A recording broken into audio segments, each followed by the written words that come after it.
Oh là là, faut que je vous parle de ma fille aussi. Elle m'énerve, ma fille. J'ai failli la vendre au Maroc cet été. Non, pas par là. Pas par là, faites le tour, les enfants, il y a un escalier derrière. Petit, c'est mignon, mais alors passer 12 ans, faudrait les congeler. Mais je vais la bouffer, cette gamine. Et ça, c'est moi qui te le dis. Et je voudrais qu'on... Où est ta mère?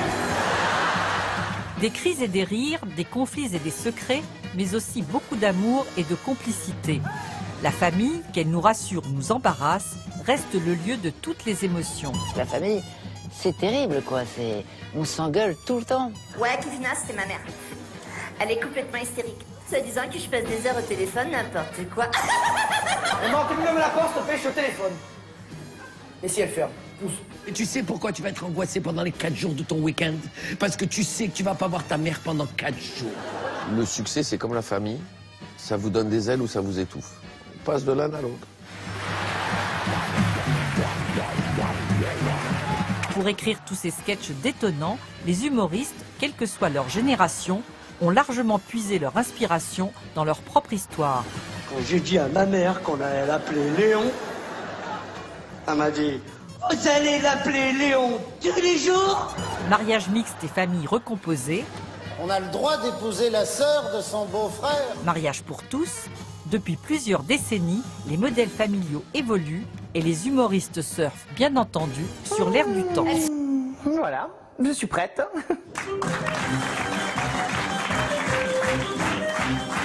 J'avais envie de montrer une image plutôt positive de la gay attitude, on va dire. Et pourquoi pas donc une mère qui rêverait que son fils soit gay. Ziz, quand le rideau s'ouvre au théâtre, on est chez elle. Et c'est un dialogue qui s'installe avec le public. Je l'ai voulu comme ça, je l'ai pensé comme ça et je l'ai réalisé comme ça. Oh, un peu d'air. Oh,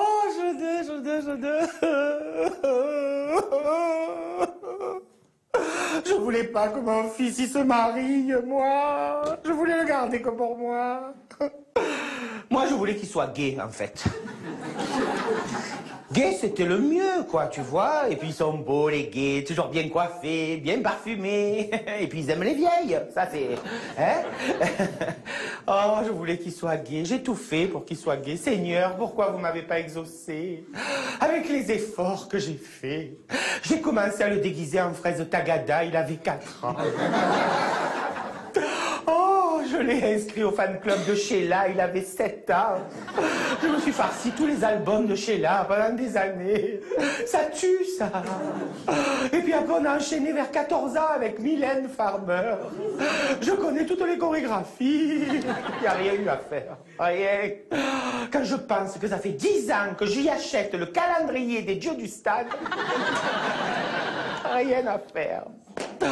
Oh, c'est un cacou, comme on dit à Marseille. Un vrai, un hétéro de base, celui qui aime les gonzesses, comme il dit toujours. Les gonzesses.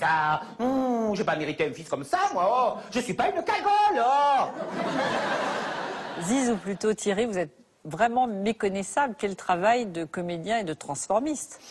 Il y a un gros travail, oui, de transformiste au niveau du maquillage et de comédien pour entrer dans la peau de ce personnage qui est tellement loin de moi, en fait. Déjà, jouer une femme, c'est quelque chose de très difficile. Et en plus, celle-là. Pourquoi vous m'avez fait ça, Seigneur? Pourquoi? Qui vous a inspiré ce rôle de mère tellement possessive qu'elle se désole de ne pas avoir un fils gay? Forcément, il y a un peu de ma mère dedans, enfin le contraire, quoi. Parce que elle se demandait pourquoi, qu'est-ce qu'elle avait fait de mal pour que je sois homosexuel. Donc elle a même fait une thérapie, ça c'était très drôle. Avec mon père. Oui, avec mon père, on riait beaucoup. Surtout qu'il faut savoir que le psy s'est suicidé aussi. Donc oui. Donc, mon père disait, tu te rends compte, même le psy, elle est arrivée à bout du psy. Quand vous avez annoncé à votre mère que vous étiez gay, qu'est-ce qu'elle vous a dit? La première des choses qu'elle m'a dit surtout ne le dis pas à ton père. Laisse-moi faire. Elle m'a dit, moi je sais comment lui parler. Et apparemment, elle n'avait pas trouvé, quoi. Parce qu'elle l'a emmené tout simplement me voir un soir chez Michou. Et elle lui a rien dit. Et quand le rideau s'est ouvert, il a cru que j'étais un artiste parmi tant d'autres, quoi. J'ai croisé son regard et je crois que c'est le regard qui trahit. Il m'a regardé d'un coup comme ça, il a regardé ma mère et ma mère lui a fait signe oui. Mon père, ma mère, c'était des commerçants en vue à Marseille. Mon père, le côté méditerranéen, macho, l'homosexualité, c'est pas très bien perçu dans ces milieux-là, un milieu assez simple, ouvrier même. Ça aurait été dans un milieu différent, c'est très à la mode, hein. Il faut toujours avoir dans un dîner un homme d'église, un homo et une folle. Marseille, c'était plus dur.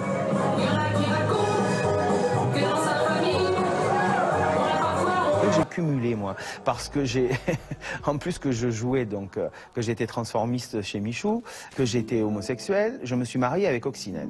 Coccinelle qui était le plus célèbre transsexuel de France, parce que je l'aimais à perdre la raison. Aimer à perdre la raison, aimer à n'en savoir que dire, à n'avoir que toi d'horizon. C'est en 1996 que Thierry épouse Coccinelle. Celle qui a arpenté les scènes de music-hall du monde entier se produit désormais dans son propre cabaret à Marseille, avec Thierry, son dernier mari. Nous n'avons jamais consommé ce mariage. C'était un amour qui était platonique, un amour qui était un amour pur, très beau. Tout ce que je ne pouvais pas dire à ma mère, je le lui disais à elle. Elle était mon mentor. Coccinelle, à la fin de sa vie, m'a dit une chose très belle. Elle m'a dit « Tu es le fils que j'ai jamais eu ». Comment votre mère a réagi justement à ce mariage, à ce couple? Alors, le mariage avec Coccinelle, je n'ai pas osé au départ leur en parler. Et ma mère a dit « Oh là là, surtout ne le dis pas à ton père ». L'histoire se répétait constamment. J'ai passé ma vie à m'excuser, moi. Non, mais ça m'aurait plu, moi, de faire des choses pour le mariage. Elle m'a dit que c'était elle, la femme, qu'elle s'occuperait de tout. Elle disait, ne vous inquiétez pas, on a encore une chose importante à faire, nous. Le chèque. Elle m'a dit à ce sujet, d'ailleurs, avec mon mari, on s'est dit que ce serait beaucoup plus simple que l'on partage tout. Oui, c'est normal, mais bon.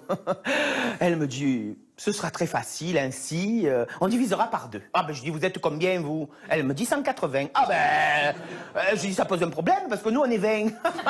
Alors les comptes, c'est pas trop mon truc, c'est mon mari, mais bon. Elle me dit, mais ça va être facile, regardez. 180 plus 20, ça fait 200, divisé par 2, 100 chacun. Parallèlement à ma vie donc de couple avec Coccinelle, j'ai rencontré José qui fait partie de ma vie depuis... Encore aujourd'hui? Aujourd'hui encore, bien sûr, et j'espère pour de nombreuses années. Et mon rêve, c'est ça, de vieillir ensemble.